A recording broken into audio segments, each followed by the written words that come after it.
What if I told you everything you know is a lie? This week, we're blowing the lid on the biggest cover-ups of our time. So hit that subscribe button, drop a comment, and let's dive down the rabbit hole together.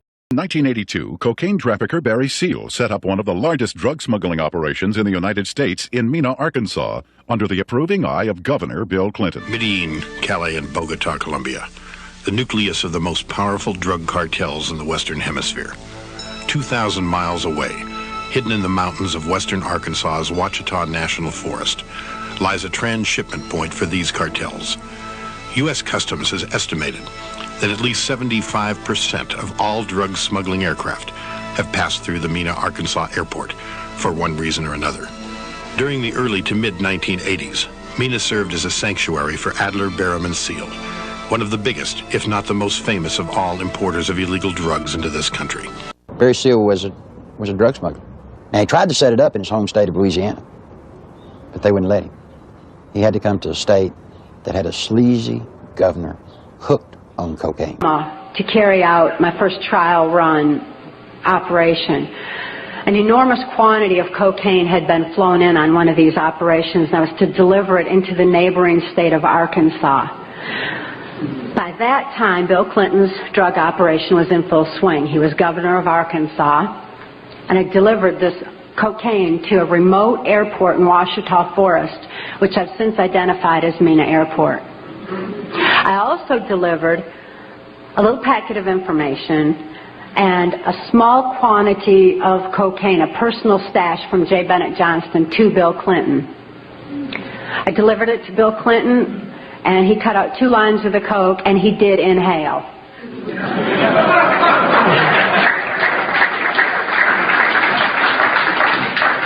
That certainly wasn't the only time I saw Bill Clinton using cocaine.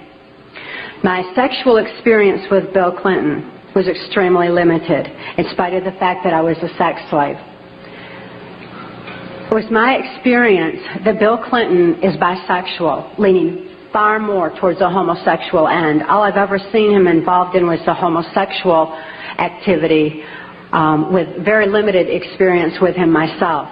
Whereas my experience was much more prevalent with Hillary Clinton, because Hillary is also bisexual, leaning more towards a homosexual end, and it was she who accessed my sex programming to fulfill her perversions. There were $100 million a month in cocaine coming in and out of Mena, Arkansas. They had a problem. They were doing so much money in cocaine, $100 million. You create a problem in a little state like Arkansas. How do you clean $100 million a month? For about 2 months, I watched accounts accumulate money. At the end of the month, they zero balanced. They're laundering drug money. In addition to the operations at Mena, small clearings in other parts of the state were used as drop points for money and cocaine.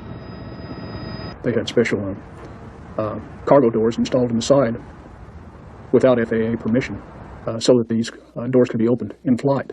They'd pull in, slide back, and the cocaine could be dropped out the side in flight. I snuck around, crawled through the bushes, thinking that I'd really have to hide to see them unloading the dope.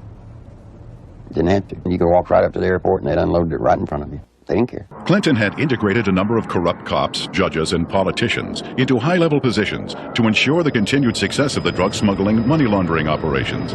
For 15 years, I did not encounter anything like the corruption which I encountered after the Mena investigation. And all of this drug running, all of the trafficking of drugs, sending them all over the nation, came out of little Mena, Arkansas, right under the nose of little Governor Billy Clinton.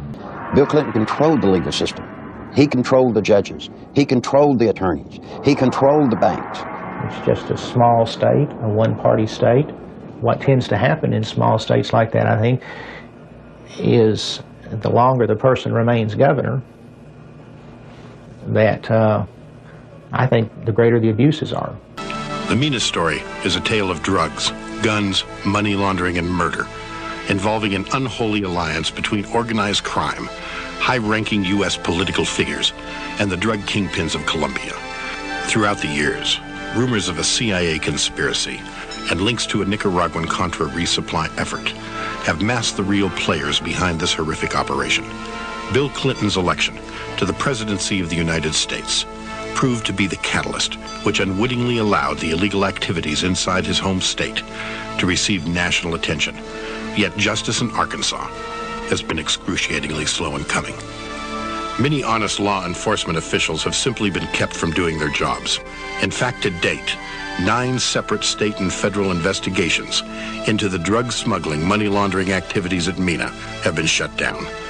In the fall of 1995, the United States House Banking Committee, chaired by Representative Jim Leach of Iowa, launched investigation number 10 into MENA. Insiders believe the investigation will not be allowed to reach any significant conclusions.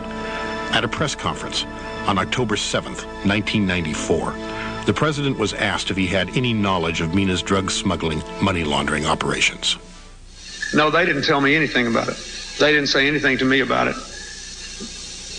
The airport in question and all the events in question were the subject of state and federal inquiries. It was primarily a matter for federal jurisdiction. The state really had next to nothing to do with it. The local prosecutor did conduct an investigation based on what was within the jurisdiction of state law. The rest of it was under jurisdiction of the United States attorneys who were appointed successively by previous administrations. We had nothing, zero, to do with it, and everybody who's ever looked into it knows that. As governor, Clinton had repeatedly stated that MENA was a federal problem, and as a result, his hands were tied. Although untrue, Clinton managed to shift the blame away from himself. However, with his election to the presidency, Clinton no longer had any excuse. The question must be asked, if drug smuggling activities at MENA are continuing today, as the evidence suggests, why has Clinton allowed it?